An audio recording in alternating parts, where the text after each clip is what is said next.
ഇന്ന് നടന്ന Saturday night main ഇവന്റിന്റെ റിവ്യൂയിലേക്ക് എല്ലാവർക്കും സ്വാഗതം. അപ്പൊ നടന്നിട്ടുള്ള മാച്ച് റിസൾട്ട് എല്ലാം പറയുന്നതിനേക്കാൾ മുൻപായിട്ട് ഇന്നത്തെ ഈ ഒരു ഷോയിൽ ചില ലെജൻസിനെ എല്ലാം കൊണ്ടുവന്നിട്ടുണ്ടായിരുന്നു. ആൻ ആൻഡേഴ്സൺ, $1 മില്യൺ മാൻ, ഇവരെയെല്ലാം മെയിൻ ആയിട്ട് പറയാം. അതുപോലെ മാർക്ക് ഹെൻറിയും വന്നിട്ടുണ്ടായിരുന്നു. മാർക്ക് ഹെൻറി കഴിഞ്ഞ സ്മാക്ക് ഡൗണിലും വന്നിട്ടുണ്ടായിരുന്നു. ഇനി മാച്ച് എല്ലാം നോക്കാം. മാച്ചൊക്കെ എങ്ങനെയുണ്ട് എന്നും ഏത് മാച്ചാണ് നല്ല മാച്ചായിട്ട് തോന്നിയത് എന്നെല്ലാം നോക്കാം. First match women's world championship മാച്ചാണ്. വുമൺസ് വേൾഡ് ചാമ്പ്യനായ Rhea Ripley versus Nia Jax, ഇവർക്കാണ് ഈ മാച്ച് നടന്നത്. ഈ മാച്ച് അത്യാവശ്യം കുഴപ്പമില്ലാത്ത മാച്ചായിട്ടാണ് തോന്നിയത്. മാച്ചിന്റെ അവസാനത്തിൽ നയ ജാക്സ് റിയ റിപ്ലിയെ ഫിനിഷർ ചെയ്ത ശേഷം രണ്ടാമതൊരു ഫിനിഷർ ചെയ്യാൻ വേണ്ടി ട്രൈ ചെയ്യുന്ന സമയത്ത് നയ ജാക്സിനെ അങ്ങനെ തന്നെ എടുത്ത് റിങ്ങിലേക്ക് റിയ റിപ്ലി അടിക്കുന്നതായിട്ടും ശേഷം അവരുടെ ഫിനിഷിംഗ് നയ ജാക്സിന് കൊടുത്തുകൊണ്ട് നയ ജാക്സിനെ ക്ലീനായി പിൻ ചെയ്ത് ഈ മാച്ചിൽ റിയ റിപ്ലി ആണ് വിൻ ചെയ്തത്. അപ്പോൾ ഇത് അത്യാവശ്യം കുഴപ്പമില്ലാത്ത മാച്ചായിട്ടാണ് തോന്നിയത്. അതിനുശേഷം രണ്ടാമത് നടന്ന match Inter continental championship match.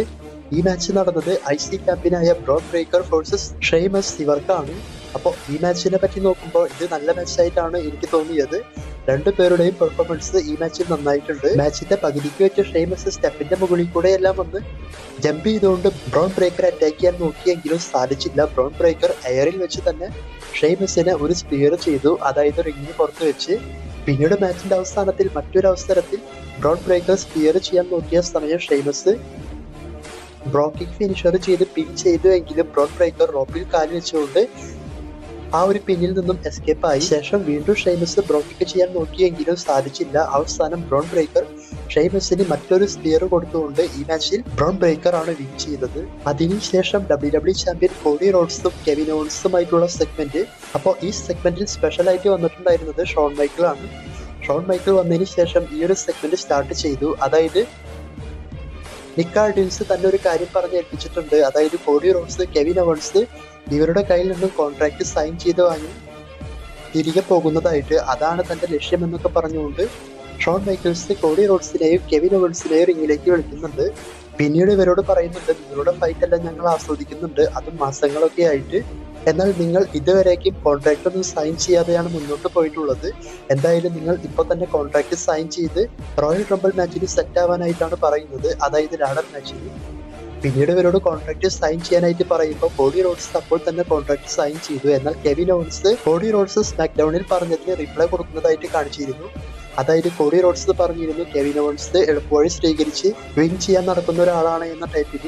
അപ്പോൾ ഇത്തരത്തിൽ കോഡി തന്നെ മോശമാക്കി കളിയാക്കി സംസാരിച്ചു എന്നൊക്കെ പറഞ്ഞുകൊണ്ട് കോഡി റോഡ്സ് WWE വിട്ടുപോയ കാര്യത്തെ പറ്റി എല്ലാം പറയാൻ നോക്കുമ്പോൾ കോഡി പറയുന്നുണ്ട്, കഴിഞ്ഞ കാര്യങ്ങളൊക്കെ ഇനി ഇവിടെ പറയേണ്ട ആവശ്യമില്ല എന്ന ടൈപ്പിൽ ഭയങ്കരമായി ദേഷ്യപ്പെട്ട് പറയുന്നുണ്ട്. ഈ സെഗ്മെന്റിന്റെ അവസാനത്തിൽ കെവിൻ ഓവൻസ് പറയുന്നുണ്ട്, ഞാൻ റോയൽ റംബിളിൽ നിന്റെ കയ്യിൽ നിന്ന് ചാമ്പ്യൻഷിപ്പ് വിൻ ചെയ്ത് റസൽമേനിയയിലേക്ക് പോകുമെന്ന്. അതേസമയം ഷോൺ മൈക്കിൾ വീണ്ടും കോൺട്രാക്ട് സൈൻ ചെയ്യാൻ പറഞ്ഞപ്പോൾ ഷോൺ മൈക്കിളിനെ കളിയാക്കി. അതായത് നിന്നേക്കാൾ മുകളിലാണ് ഞാൻ എന്ന ടൈപ്പിൽ കെവിൻ ഓവൻസ് ഈ സെഗ്മെന്റിൽ ഷോൺ മൈക്കിളിനോടും പറയുന്നുണ്ട്. പിന്നീട് കെവിൻ ഓവൻസ് കോൺട്രാക്ട് എല്ലാം സൈൻ ചെയ്ത് ദേഷ്യപ്പെട്ട് ഷോൺ മൈക്കിളിന്റെ മേലേക്ക് അതെല്ലാം വെച്ച് അവസാനം ഷോൺ മൈക്കിൾ ഇവരുടെ ചാമ്പ്യൻഷിപ്പ് വാങ്ങിച്ചുകൊണ്ട് റെഫറിയോട് ആവശ്യപ്പെട്ട് അത് ഹാങ്കറിൽ തൂക്കിയിടുന്നതായിട്ടും. പിന്നീട് ഇവർക്ക് ഷെയ്ക്കൻഡ് കൊടുത്ത് പോകാൻ നോക്കുമ്പോൾ കെവിൻ ഓവൻസ് മാത്രം ഷെയ്ക്കൻഡ് കൊടുക്കില്ല, കോഡി റോഡ്സ് ഷെയ്ക്കൻഡ് കൊടുത്തു. പിന്നീട് കെവിൻ ഓവൻസ് ഷോൺ മൈക്കിളിനെ യൂസ് ചെയ്തുകൊണ്ട് കോഡി റോഡ്സിനെ അറ്റാക്ക് ചെയ്യുന്നതായിട്ടും. എന്നിട്ട് ഷോൺ മൈക്കിളിന് പൈൽ ഡ്രൈവ് മൂവ് ചെയ്യാൻ നോക്കുന്ന സമയം കോഡി റോഡ്സ് ഒരു സൂപ്പർ കിക്ക് കൊടുത്ത് ഷോൺ മൈക്കിളിനെ സേവ് ചെയ്തു. പിന്നീട് ദേഷ്യം വന്ന ഷോൺ മൈക്കിളിന്റെ ഫിനിഷിംഗ് മൂവായ സ്വീറ്റ് ചാൻ മ്യൂസിക് ഫിനിഷർ കെവിൻ ഓവൻസിനെ ചെയ്തുകൊണ്ട് അവിടെ നിന്ന് പോകുന്നതായിട്ട് കാണിച്ചിരുന്നു. അപ്പോൾ കെവിൻ ഓവൻസ് ഇത് ചോദിച്ചു വാങ്ങിച്ചതാണ്. അപ്പോൾ ഈ സെഗ്മെന്റ് മൊത്തത്തിൽ നല്ല സെഗ്മെന്റ് ആയിട്ടാണ് തോന്നിയത്. അതിനുശേഷം ജേക്കബ് ഫാൾട്ടു വേഴ്സസ് ബ്രോൺ സ്ട്രോമൻ, ഇവർക്ക് തമ്മിലുള്ള സിംഗിൾസ് മാച്ച്. അപ്പോൾ ഈ മാച്ചിനെ പറ്റി നോക്കുന്ന സമയത്ത് നല്ല പ്രതീക്ഷയുള്ള മാച്ചായിരുന്നു. എന്നാൽ ആ ടൈപ്പിലൊന്നും വന്നില്ല. അതായത് രണ്ടുപേരും നന്നായി ഫൈറ്റ് എല്ലാം ചെയ്തു, പക്ഷെ ഈ മാച്ചിന് ഒരു ക്ലീൻ റിസൾട്ട് ഒന്നും കിട്ടിയില്ല. മാച്ചിന്റെ അവസാനത്തിൽ ബ്രോൺ സ്ട്രോമനെ റിങ്ങിന്റെ സൈഡിലെല്ലാം വെച്ച് അറ്റാക്ക് ചെയ്തുകൊണ്ടിരിക്കുമ്പോൾ റെഫറി ജേക്കബ് ഫാൾട്ടുവിനെ തടയുന്നതായിട്ടും ജേക്കബ് ഫാൾട്ടു റെഫറിനെ അറ്റാക്ക് ചെയ്യുന്നതായിട്ടും കാണിച്ചിരുന്നു. അപ്പോൾ തന്നെ റെഫറി അവിടെ മാച്ച് സ്റ്റോപ്പ് ചെയ്ത് ബ്രോൺ സ്ട്രോമൻ ആ മാച്ച് വിൻ ചെയ്തു എന്ന് പറയും. പിന്നീട് ബ്രോൺ സ്ട്രോമന്റെ മുഖത്ത് നിറയെ ബ്ലഡ് വരുന്നതായിട്ടും അതിനുശേഷം ബാക്ക് ടു ബാക്ക് മൂൺസോൾട്ട് എല്ലാം കൊടുത്തുകൊണ്ട് ജേക്കബ് ഫാൾട്ടു ബ്രോൺ സ്ട്രോമനെ കണ്ടിന്യൂസ് ആയിട്ട് അറ്റാക്ക് ചെയ്തു. സെക്യൂരിറ്റി ടീംസ് എല്ലാം വന്നിട്ടും ജേക്കബ് ഫാൾട്ടു മാറി നിന്നില്ല, വീണ്ടും അറ്റാക്ക് ചെയ്യുന്നതായിട്ട് കാണിച്ചിരുന്നു. അപ്പോൾ ഈ റിസൾട്ട് ഇങ്ങനെ കൊടുത്തതും ഒരു കണക്കിന് നല്ലതായിട്ടാണ് തോന്നിയത്. ഇല്ലെങ്കിൽ സ്ട്രോമൻ ക്ലീനായി തോൽക്കുന്നത് കാണേണ്ടി വന്നേനെ. അതിനുശേഷം മെയിൻ ഇവന്റായി നടന്ന match world heavyweight championship മാച്ചാണ്. World champion Gunther versus Jey Uso ഇവർക്കാണ് ഈ മാച്ച് നടന്നത്. അപ്പോൾ ഈ മാച്ചിനെ പറ്റി പറയുകയാണെങ്കിൽ ഇന്നത്തെ ഈ ഒരു സാറ്റർഡേ നൈറ്റ് മെയിൻ ഇവന്റിൽ ഒരു അടിപൊളി മാച്ചായിട്ട് ഈ മാച്ചാണ് തോന്നിയത്. രണ്ടുപേരും നന്നായി തന്നെ ഈ മാച്ചിൽ പെർഫോമൻസ് ചെയ്തിട്ടുണ്ട്. അതുപോലെ ഫിനിഷറും കിക്ക് ഔട്ട് ചെയ്യുന്നതായിട്ടെല്ലാം കാണിച്ചുകൊണ്ട് മാച്ച് നല്ല ഇൻട്രസ്റ്റിംഗ് ആക്കി മുന്നോട്ട് കൊണ്ടുപോയിട്ടുണ്ട്. മാച്ചിന്റെ പകുതിയിൽ ജയ് ഉത്സവനെ ഗന്ധർ പവർ ബം ചെയ്തു എങ്കിലും ജയ് ഉത്സവ കിക്ക് ഔട്ട് ചെയ്തു. അതുപോലെ തന്നെ ഗന്ധറിനെ സ്പിയർ ചെയ്യുന്ന സമയത്ത് ഗന്ധറും അത് കിക്ക് ഔട്ട് ചെയ്തു.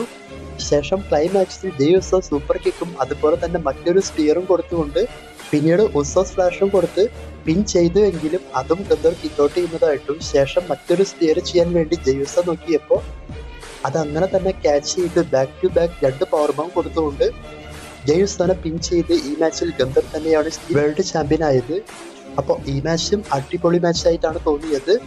അപ്പോൾ ഇതൊക്കെയാണ് സാറ്റർഡേ നൈറ്റ് മെയിൻ ഇവന്റിൽ നടന്നിട്ടുള്ളത്. അപ്പോൾ ഈ ഒരു ഷോയെ പറ്റി നോക്കുമ്പോൾ Shawn Michael, Kevin Owens, Cody Rhodes ഇവരുടെ സെഗ്മെന്റും മെയിൻ ഇവന്റ് മാച്ചുമാണ് സെറ്റായിട്ട് തോന്നിയത്. ബാക്കിയെല്ലാം അത്യാവശ്യം നല്ല മാച്ചുകളായിട്ടാണ് തോന്നിയത്. പിന്നെ LA നൈറ്റിന്റെ മാച്ച് എല്ലാം സ്റ്റാർട്ടിങ്ങിൽ ഉണ്ടായിരുന്നു. പക്ഷെ അത് നമുക്കൊന്നുമല്ല, അവിടെയുള്ള ലൈവ് ഫാൻസിനാണ്. അത് കാർമെലോ ഹെയ്സിന്റെ കൂടെയാണ് നടന്നിട്ടുള്ളത്. സാറ്റർഡേ നൈറ്റ് മെയിൻ ഇവന്റിനെ പറ്റിയിട്ടുള്ള നിങ്ങളുടെ അഭിപ്രായം കമന്റ് ചെയ്യുക. ഇനി എന്തായാലും നെക്സ്റ്റ് വീക്ക്, അതായത് അടുത്ത ഞായറാഴ്ച റോയൽ റംബിൾ ആണ്.